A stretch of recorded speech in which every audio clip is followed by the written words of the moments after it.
Szanowni Państwo, w związku z Międzynarodowym Dniem Pamięci o Ofiarach Holokaustu zapraszam Państwa na wystawę rzeźb Obraz Treblinki w oczach Samuela Willenberga, ostatniego świadka buntu w obozie.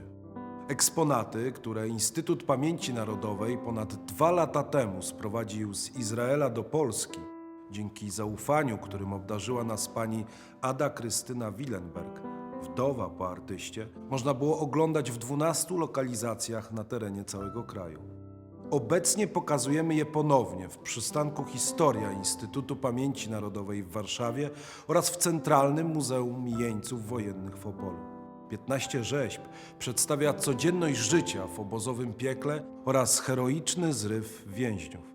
Możemy obserwować poszczególne etapy czekające przybywających do obozu. Artysta oddaje też głos pojedynczym ofiarom.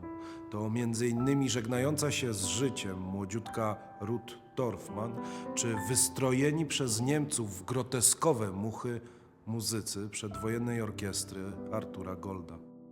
Artysta stworzył też sceny zbiorowe, takie jak bunt w obozie czy ucieczka garstki ocalałych więźniów. Wystawa, stanowiąca bezcenne dziedzictwo Holokaustu, unaocznia bezmiar okrucieństwa sprawców i niewyobrażalne cierpienie ofiar. Projekt Instytutu to nie tylko ekspozycja, ale też warsztaty dla młodzieży i pełnometrażowy film. Edukacja pozostaje kluczem do poznania historii i kultywowania pamięci. Poprzez edukację przeciwstawiamy się także zacieraniu dowodów zbrodni. A warto wiedzieć, że tworząc i rozbudowując w Treblince niezwykle sprawnie działającą i przynoszącą zyski fabrykę śmierci, Niemcy włożyli wiele wysiłków w likwidowanie śladów swojej działalności. Proszę zwrócić uwagę na uwiecznionego przez artystę więźnia zbierającego butelki. Oddajmy głos samemu Willenbergowi. Niemcy każą im zbierać wszystkie butelki, nawet potłuczone małe flaszeczki po lekarstwach. Nie dlatego, że przedstawiają dla nich jakąś wartość. Zacierają w ten sposób ślady tego, co się odbywa na wyjałowionej ziemi Treblinki. Ocalić od zapomnienia to cel tej wystawy i istota działania i misji Instytutu Pamięci Narodowej.